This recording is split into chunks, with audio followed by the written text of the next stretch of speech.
You were just talking about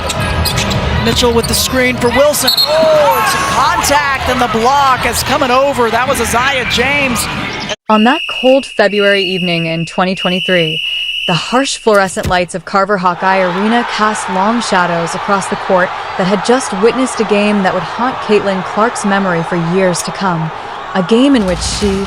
usually the commanding presence, the spark that ignited her team and electrified the crowd, had unraveled under the pressure of a stifling Ohio State defense, finishing with a shocking 3 for 18 from the field, 8 turnovers, and the heavy burden of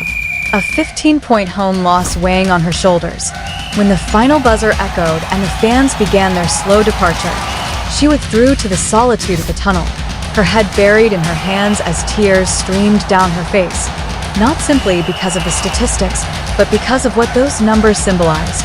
The fragility of confidence, the reality that even the brightest stars stumble, and the dread of letting down thousands who had come expecting brilliance. Yet it is often in those very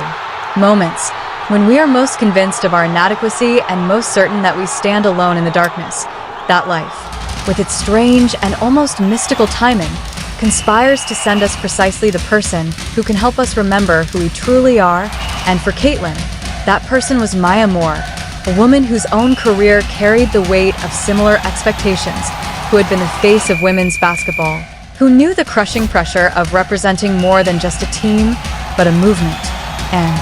who herself had reached a point where she had walked away from the game to pursue a calling beyond the hardwood. What Caitlin did not know as she sat in despair was that Maya had been quietly following her career from afar, inspired by her fire, her vision, her leadership, and in some ways seeing echoes of her younger self in this rising Iowa guard. And so on this night, Maya had driven 6 hours from Minneapolis not because of an invitation or publicity, but because something deeper pulled her. There, something in her heart telling her that this was the time to intervene,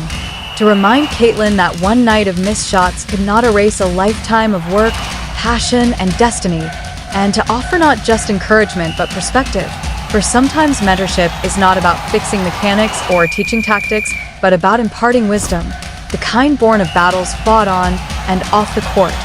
Earlier that evening, the game had been doomed from the tip-off, Ohio State's coaching staff having studied Caitlin's every move, throwing a mix of traps, double teams, and unexpected switches that disrupted her rhythm, leaving her frustrated and flustered. And for perhaps the first time in her career, her natural instincts betrayed her as she pressed too hard, forcing passes that weren't there, rushing shots she usually sank with ease, and carrying the look of someone not only battling defenders, but also the mounting pressure of expectation, the silent voices in her head asking whether she was enough. In the stands, some fans shifted uncomfortably, others cheered louder, hoping to will her back to perform, and in a private box, Maya Moore, dressed simply and unnoticed by most, sat quietly, her eyes steady, not with judgment but with recognition,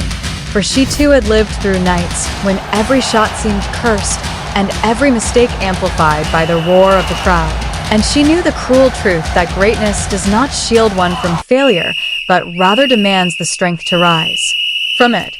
Caitlin's world felt as if it had collapsed, yet at the same time another world was quietly aligning to ensure that she would not face this collapse alone, because Maya had been planning this visit for weeks, not as a publicity stunt or motivational cameo, but as part of a mission larger than basketball itself. A mission born from her years away from the sport, during which she had learned that the real victories are not always on the scoreboard, but in the connections we make,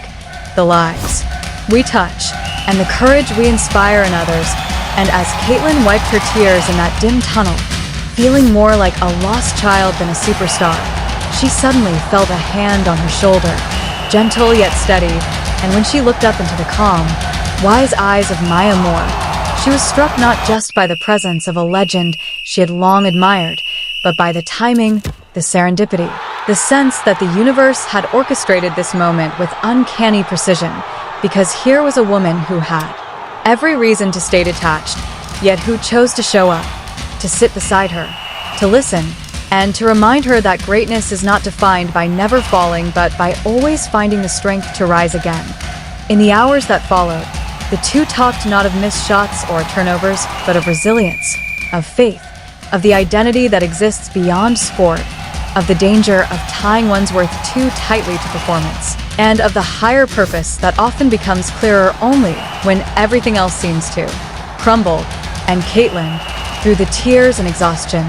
felt something she had almost lost that night. Hope, a renewed sense that her story was far from written, that one disastrous game was but a chapter in a much larger narrative, and that perhaps even this failure carried within it the seeds of transformation. And in truth, Maya too found healing in the exchange, reminded of why she had once loved the game, reminded that her decision to step away had given her not just space but perspective, and reminded that sometimes the greatest legacy we leave is not in the records we set, but in the people we lift when they need it most. And so this encounter, unplanned in Caitlin's eyes but divinely timed in Maya's, became not only a turning point in the young star's career, but also a reaffirmation for the veteran that stepping into someone else's darkness with light is among the most powerful acts of all. A story that reminds us all that in our lowest moments, when we are most convinced of our solitude, the universe often conspires to remind us through unexpected connections that we are never truly alone, and that mentorship, compassion, and human goodness are— Timeout, Dallas! As he's trying to find something inside. Wheeler elevates and hits. What a Maya Moore had been mentoring Caitlin Clark from afar long before either of them realized how profound their connection would become,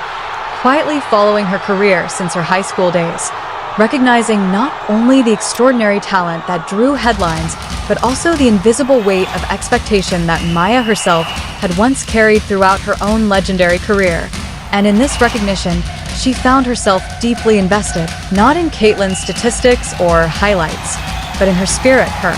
resilience, and the unspoken battles she fought against the suffocating demand for perfection.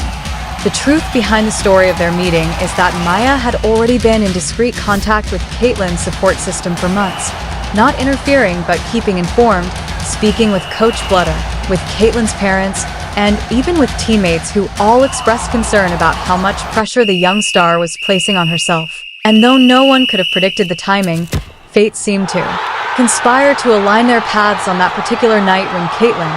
devastated by a disastrous loss and burdened by the feeling of having let everyone down, sat crumbling in the tunnel of Carver Hawkeye Arena, her head in her hands, replaying every mistake,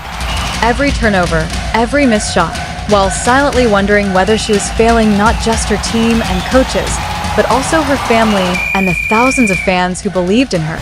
It was then, as the echo of departing footsteps faded, that she heard the sound of new ones approaching, and when she looked up, instead of seeing a teammate or staff member, she found herself face to face with Maya Moore, dressed simply in jeans and a sweater, carrying 2 cups of coffee, and wearing a gentle smile that radiated warmth rather than judgment, a smile that had comforted countless young athletes before her, and with a quiet grace Maya asked, "Mind if I sit down?" Which only deepened Caitlin's shock and embarrassment, for here was her childhood hero, the player whose highlights she had studied endlessly, whose game she had modeled her own after, now appearing before her in her lowest moment, and the words tumbled awkwardly out of Caitlin's mouth. "Maya, I can't believe you're here. I'm sorry you had to watch that disaster of a game." To which Maya responded not with platitudes, but with the kind of honesty that true mentors carry, settling down beside her on the concrete steps and saying with a laugh, "Do you know what I shot in my worst college game? 2 for 15. Against Stanford in my junior year. I felt like the worst player in the world. I sat in a tunnel just like this, crying just like you are now, wondering if I was a fraud, if everyone had been wrong about me." And in that vulnerable admission, Caitlin glimpsed a side of Maya she had never imagined, realizing for the first time that mentorship's most powerful gift often comes not through stories of success, but through the revelation of failure, the honesty that shows others that struggle is not the opposite of greatness, but a vital part of the path towards it. Still,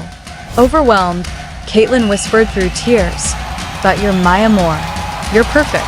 You never had games like this." And Maya's gentle shake of the head carried the weight of lived truth. "Caitlin, I had dozens of games like this. The difference is that social media wasn't what it is now, and the spotlight wasn't as intense, but the feelings you're drowning in right now, doubt, frustration, the sense of letting everyone down, I know them intimately. And then, as if destiny had scripted it,